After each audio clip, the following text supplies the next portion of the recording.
This is the Magnum Ui5. Now U stands for urban. It's pretty nice, kind of a city bike. This one's actually got the rack installed, which costs an additional $40. And they've even got a pair of matching fenders, they're sort of metallic black, full length, really nice. And those are like an extra 30 bucks or so. So you can really outfit this thing, and it even comes with lights. The front is integrated, although you do have to power it on by pressing that little button on top. And the back is a couple of double A's in there, and it's got like a little kind of a button along the bottom. There it is, so you can see it lights up right there a little bit, but it's also a reflector, so good stuff.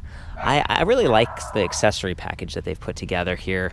While the rack is a little bit larger than standard gauge and might not work with all of the clip-on panniers, it does have this little triangle for use with bungee cord. You could easily use ones that have strapping or whatever, so it's kind of nice. And it's got these 4 solid bolt-on points with the chain stay, or actually the seat stay, which resembles the Mi5, which is their mountain version electric bike. So pretty cool stuff. You could use probably a similar rack for that bike, and it just ties into the nice black rims here, and even the motor, it's black. I really like the tires as well. These are Schwabe Big Ben. They're known for being kind of a Kevlar guard, so really puncture resistant that way, and soft. They give it a little bit of a sense of bounce and cushion when you're riding. 26 by 2.15, so fairly fat. And the brown just looks nice. It's kind of that like luxury kind of, I don't know, just it's more stylish. Fork matches, of course the whole frame is white. It does only come in this one color and this one size, but the frame is really unique, and you can kind of see how it protects the battery. It gives you that low step, sort of a easy access to hopping on, but it's strong, and it's got this oversized tapered head tube here. Again, sort of the matching fork is nice. It's a little bit more basic, just a NEX SR Sun Tour. There's no lockout, there's no rebound adjust or anything. It's just a soft, casual, fun suspension fork, and that's better than not having suspension in my opinion. Overall, this thing weighs about 52 pounds with that rack, so maybe like 51 pounds, 50 pounds. Part of that's because it's got a larger battery, and again, the suspension fork and the bigger tires and stuff, so it's not too heavy with all that considered. And it comes in this single frame size, which is 17 inches, and that's the seat post right there that I was measuring earlier. It's got pretty good stopping power. It's nice, a little bit more generic brake levers. I didn't see the, I think it's like Alltech or something, and they kind of resemble the ones I see a lot of times, Tektro brake levers. They've got that same rubber leading edge, and this one, the left lever, actually has a motor inhibitor, but not the right brake. So if you're in pedal assist and you really need to stop and you want to stop that motor, make sure you squeeze the left lever. Anyway, a mechanical rotor, or mechanical calipers down here, also Tektro, 180 millimeter disc in the front, 160 in the rear. So plenty of stopping power for a bike like this, in my opinion. Really nice kickstand. It's a little bit oversized at the bottom. Even, I think, a little bit adjustable. There's a screw on the back side, so that's cool. Nice to be able to stand this up. And again, it's kind of a handsome build overall. Good accent colors, everything like that. The stem is also adjustable. So Pro Max, it's tool free. You can just slip that down, kind of pull this up, and you can actually raise or lower the handlebars, and then you can kind of twist the bar at the same time, so you can really dial it in.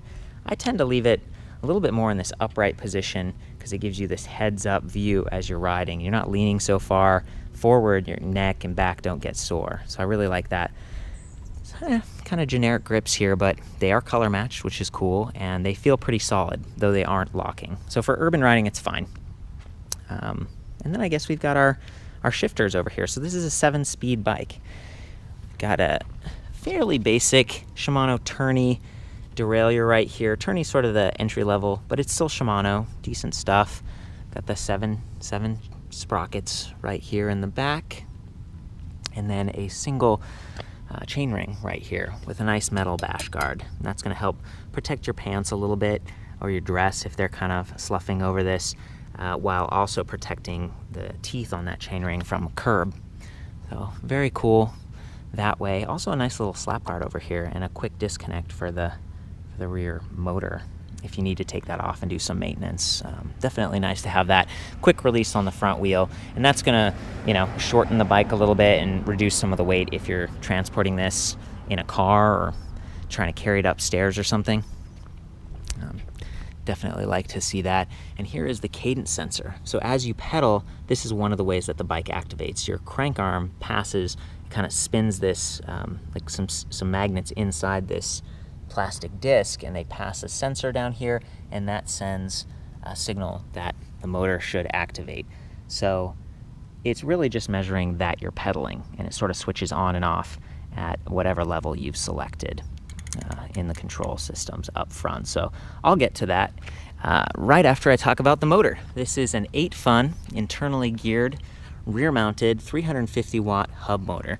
I'd say it's like the standard. It's just like basic in terms of power, pretty reliable, pretty affordable, not very heavy. So I see that on a lot of bikes, and while it might not, you know, push you up a steep hill, in pedal assist mode, especially if you're in a lower gear, you can pedal along and it should do pretty well. It should get decent range too, because the battery here uses lithium-ion cells, pretty high quality, but still relatively lightweight. They're made by Samsung, and it offers 36 volts, 13 amp hours of capacity. So it's almost half a kilowatt of energy in that thing, and you should be getting 20 plus miles pretty easily, even if you're in throttle mode. But again, the terrain matters, and you know, the weight and stuff if you're carrying extra stuff. By the way, max weight on this 25 kilograms. It's good to know. The battery is removable, so along with the wheel, you can take this off to reduce the weight of the bike. It's got these keys here. You just put that in, and then you have to pull out on the battery. There we go. Did it. This little lever just kind of helps you. You can see this nice custom designed frame. Even all the wiring and stuff is internally routed, so this is a purpose-built electric bike. I can really appreciate that. It's pretty beautiful. Here's what the battery looks like inside. You can see there's like a fuse at the bottom. And there's the plug. Plugs right in. There's the power button that we're going to get to in a moment, but the base is really what caught my attention at first. You can see that here's a port for charging the battery, so you can charge it on or off the bike, and a USB port, so you could actually charge your cell phone or an MP3 player or something like that. I was complaining on the Ui5. Oh, it is a little bit tight in here, but you know, it works. Anyway, I was complaining on the Ui5 because, you know, it was kind of crammed back here. It was difficult to actually flip that rubber flap up and try to plug the charger in, but it's a little bit more spacious on this model. Still a little bit precarious if you had like a USB device plugged in and then you're running the wire right next to that chain ring. I would say just be careful. You don't want to accidentally get that snagged. But you could actually just take this battery inside and use it as backup power for your phone or something. It doesn't have to be on the bike to work, but you do have to turn it on independently. So there's a power switch right there and a little LED indicator that you really cannot see while you're riding. Even you know, if it wasn't covered by this top tube, it's just kind of faint. So that's step one. Step two is you come up here, press power on the display panel. Okay, there we go. So it comes to life.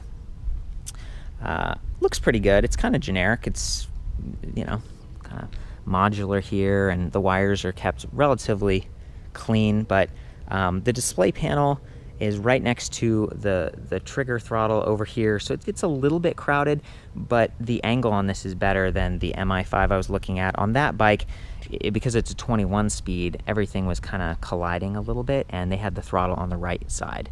And you can see, I think they put it on the left side here because it had to be pushed out pretty far, and the reach to get to the throttle wasn't too comfortable. So I really like this setup, and again, that's part of the advantage of having fewer gears, but you also have fewer gears, so keep that in mind. It defaults to assist level 3 down here, but the display also shows your power in your battery pack. So you've got 6 out of 6 bars right now, speed in miles per hour. There's actually a power bar above the battery that shows like how much power you're using, so like the current that's being used. And then assist level. You can go all the way down to 0 and use it in throttle mode only. There's the throttle.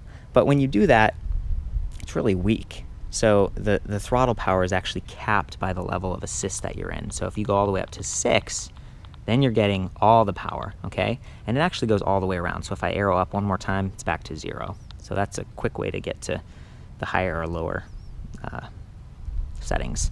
Then there's this set button right here, and it sort of changes this other area of the display. So you can see your odometer, your trip time, your max speed, trip distance, that kind of stuff. So fairly standard. Does a good job. Again, I do like that the headlight is wired in, but you know, in order to get it to go, you gotta press that button here. And it is aimable. It says Kendo by Spaninga. That's that one. Here's that backlight again. It says Solo by Spaninga, and you're gonna have to turn this on as well. So the only downside, especially of the front one, is that if you leave it on, it's gonna wear through those AA batteries, maybe overnight if you forget. And that front headlight, you know, it's got a lot more battery capacity here to work with, and that's rechargeable, but it can still be forgotten. So sometimes it's nice when it's sort of connected to the display and you can turn it on or off that way. And I guess, you know, one of my complaints about the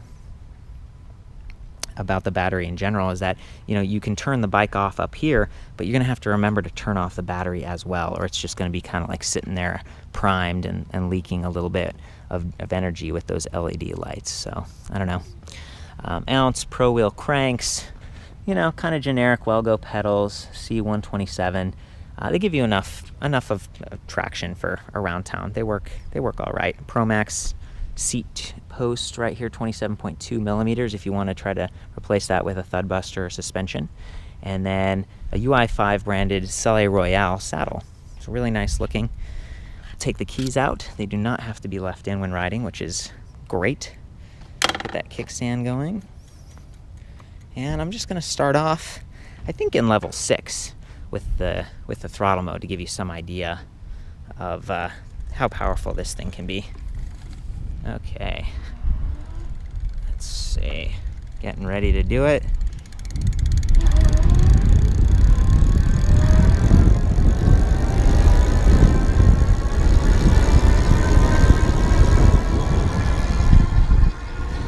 There we go. We're up to above 20 miles per hour right now, pretty quickly. Feeling really smooth with those tires, the suspension fork. It's good times with this bike. I definitely like it, and there's a lot of value at that $14.99 price point. You get a big battery, a solid 1-year warranty, you get pedal assist, you get throttle, and even though it'd be nice if the throttle activated at full power, since it's kind of a dynamic range here, it'd be nice if you could, you know, use that, be in like throttle mode or pedal assist level 1 and go all the way to max power. It still does a decent job, you know, and I have fun with this bike. It works pretty well. So yeah, I'm gonna try to demonstrate the cadence sensor now. Watch for when I pedal, how quickly the motor starts and stops.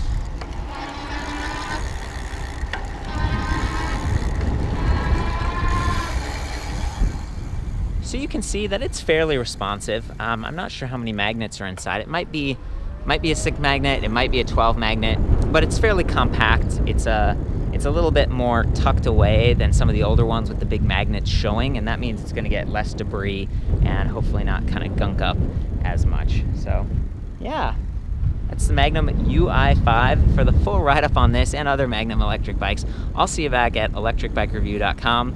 Ride safe.